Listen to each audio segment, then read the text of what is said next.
So when I went and saw Black and Blue, I was thinking to myself, oh, I'm gonna be preached to about race.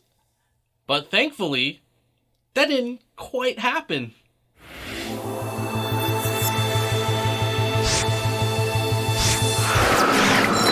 So there are just a few main points I would like to talk about with Black and Blue today. It was a good movie. I expected, like I said earlier, this to be such a race movie, but one thing that I really enjoyed about it is the female main character who is black. I mean, it starts off where I'm like, okay, where she's jogging down a street in black clothes and a black hoodie with her hood open over her head, and she's jogging along, and then she gets pulled over because the police say there's a suspect that looks like her because she's like a cop, and the cops, or the two male white cops, are all like, you know how it is. And I'm like, part of me is like, oh, why are you jogging around dressed in all black with your hood up? I mean, I'm not saying like that's bad, but that's what somebody would do if they just robbed somebody or they just did something wrong, you know? They're trying to hide. So, it started off where I was like, oh my gosh.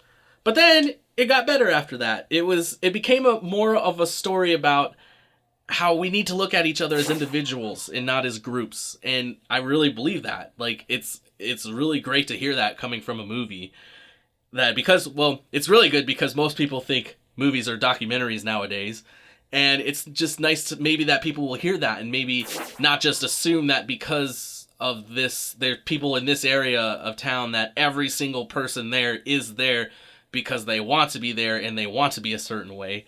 I mean, she says it in the movie. At 17, she enlisted into the army, and I felt like they downplayed all this. It was kind of weird. She did this whole, so there's one point where she's shot, and she's bleeding out, or not bleeding out, she's bleeding. She got a flesh wound, and she's fixing herself up, and her friend, Mouse, is like, whoa, where'd you learn to do that? And she's repairing her cut, and she's like, Afghanistan. Like, there's this one time when this guy, when I got called back into the army, I had to fly into Georgia and then take a shuttle bus to Fort Benning, Georgia. And there were like 3 of us in the vehicle that had been recalled. And it was 3 of us who were recalled, who were getting called back in to go back to the Middle East. And then there was brand new recruits in there. And we're in there just talking trash about the army. And, we were just, oh my gosh, especially for these brand new kids coming in. We probably shouldn't have been doing it. But then at one point, we're sitting like in the back and we asked this kid in front of us, so what's your MOS? And this kid goes, 18, that's right.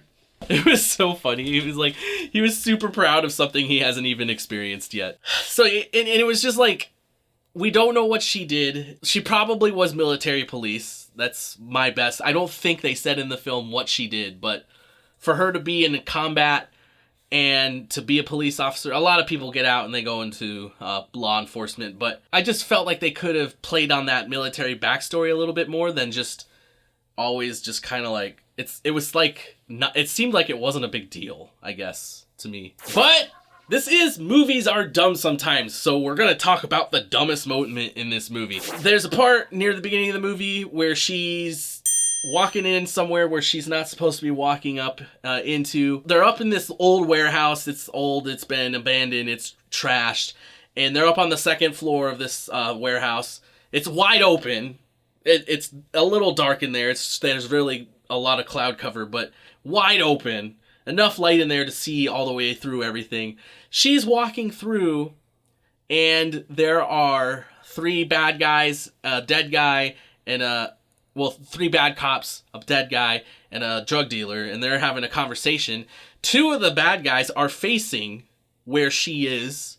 I don't know how they did not see her. So one of the bad cops shoots the drug dealer, and she's all like, and her body cam catches it. That's what the whole movie becomes about. It's the body cam.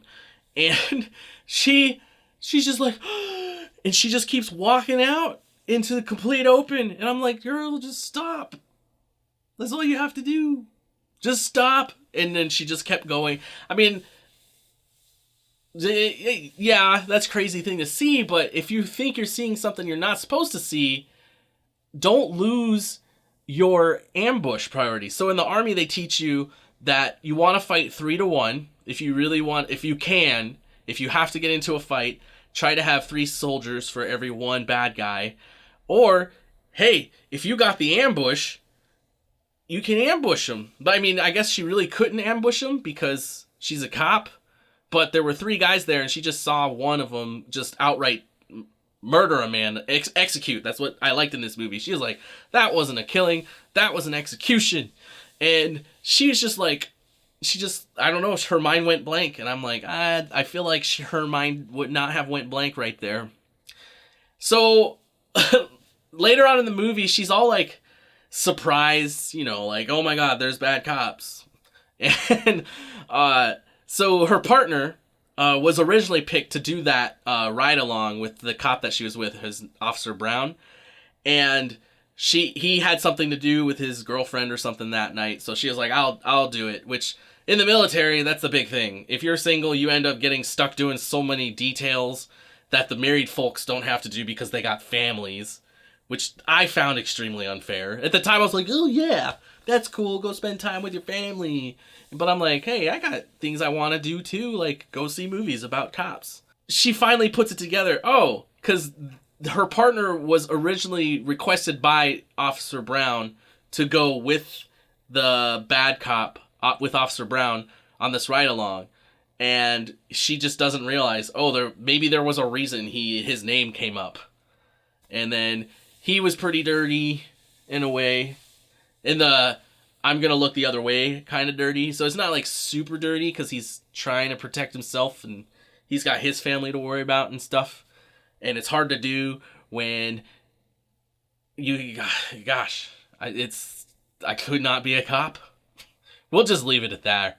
One final thing I'd like to point out is that she is all about being the change. She doesn't want anybody else to make the change. She doesn't put her faith into things to make the change. She says, you have to be the change. You have to do it yourself.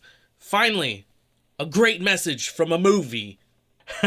So, thanks for watching Movies Are Dumb Sometimes, where we today talked about Black and Blue. I thought it was a fairly decent film, but when I was going into it, I was ready to tear it apart. I thought it was going to be trash for some reason. I saw the trailer once, and it really, I really enjoyed it. It spoke to me, which a lot of movies don't do, but it was a pretty good story, and yeah, what'd you think? Leave some comments below, tweet, get on Facebook.